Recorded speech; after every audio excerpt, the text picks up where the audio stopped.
Kat, yan ito ha. Lalabas tayo dyan, di ba? Pupwesto tayo ngayon ulit dito sa may delay na lane. Pag-move natin. Pagdating natin doon sa kanto, kailangan nating mag-observe, mag-slow down or titigil. Kasi tayo yung magjo-join kasi sa rotonda. Then, ang ating direction ay papuntang kanan. Pag kanan natin, outer lane. Parang lumiliko lang ikaw kahapon ng kanan, di ba? So, kontrolado ang gear niya nasa first gear.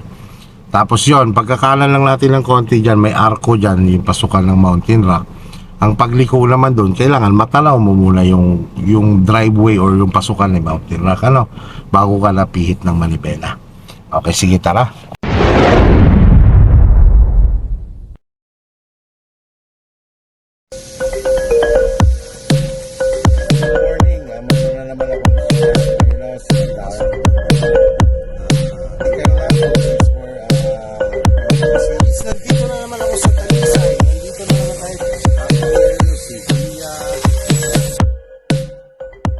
Alam mo kahapon yung kapag dumadating ka ng kanto, yung lumulubog ang clutch mo, nakaalalay ka kay brake yun. Ganun ang gagawin mo pagka ganyan.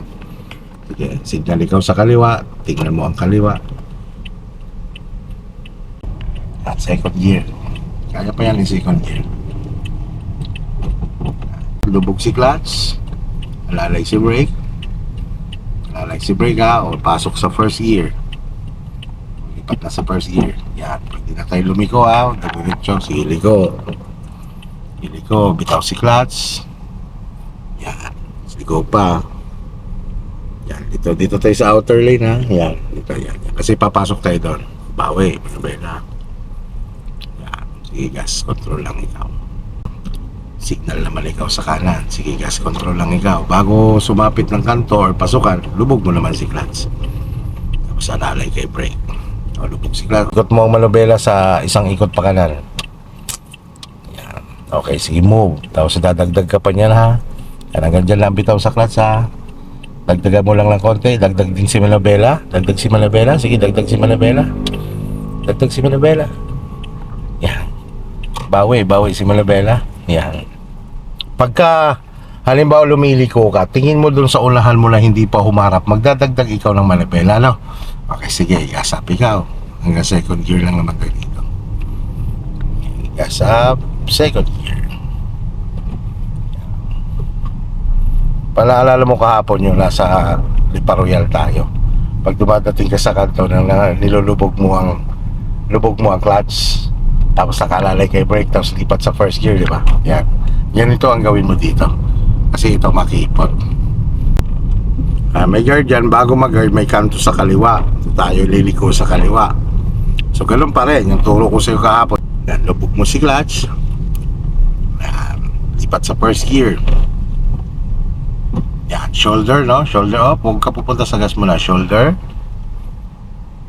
Yan, sa kaliko. Sige, liko. Iliko pa manubela. Liko pa. Yan.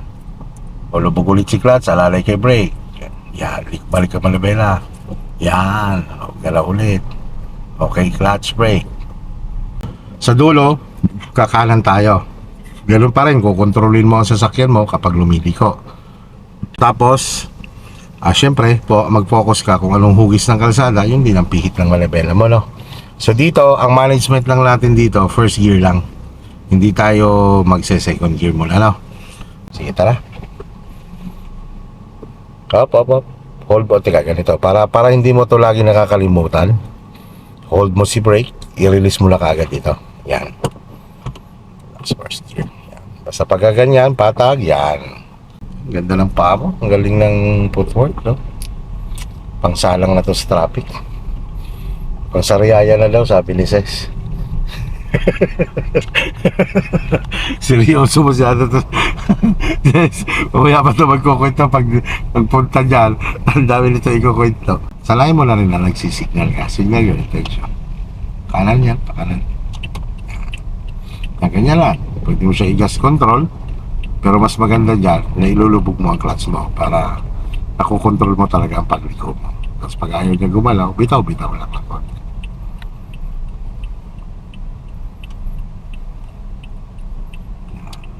Lang ng manubela, tuloy lang hanggang hindi siya humaharap. Sige, dagdagan mo pa si manubela mo.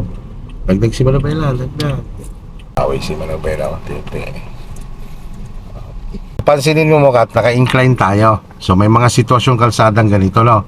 Lubog mo si clutch, sagad mo. So kapag naka-encounter ka ng ganitong klase ng kalsada, lalo na kung mayroong sasakyan sa likod mo, syempre, iiwasan natin umatras ng malayo. So ganito ang technique na gagawin mo dito para hindi ka umatras ng malayo.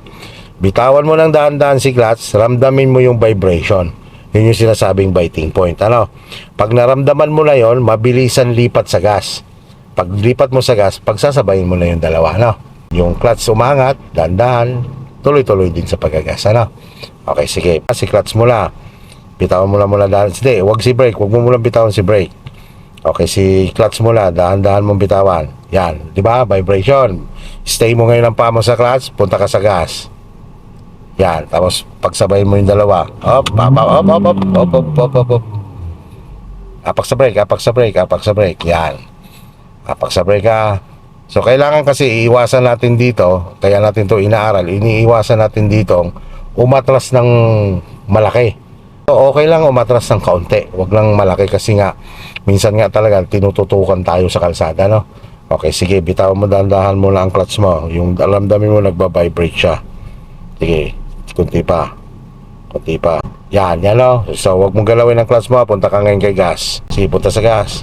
O pagsabayin mo dalawa. Sige, habang nagagas. Yan. Okay, clutch brake. Clutch brake. Clutch brake. Yan. O, lubog po si clutch. Sagad ha. Yan. Ulitin natin. Sige. Bitaw ka dandan ulit sa clutch. Ramdamin mo nagba-vibrate. Yan. Stay. Punta ka sa gas. Sige, gas muna. Gas. Yup. Kailangan makakapag-gas ka muna bago mo bibitawan ulit si clutch. Sige. Apak sa brake. Okay, start makina. Okay, sagad si clutch. Sagad si clutch. Okay. Yan. Neutral mo muna, kat. Neutral. Bitawan mo muna yung clutch mo.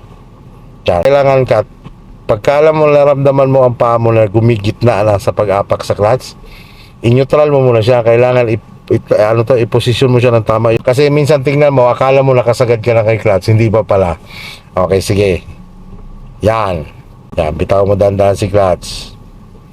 Yan, ramdamin mo yung vibration. Sige pa. Sige pa, yan. Stay ha. Punta ka ngayon sa gas. Igas mo lang, gas. O yan, pagsabayin mo, yan.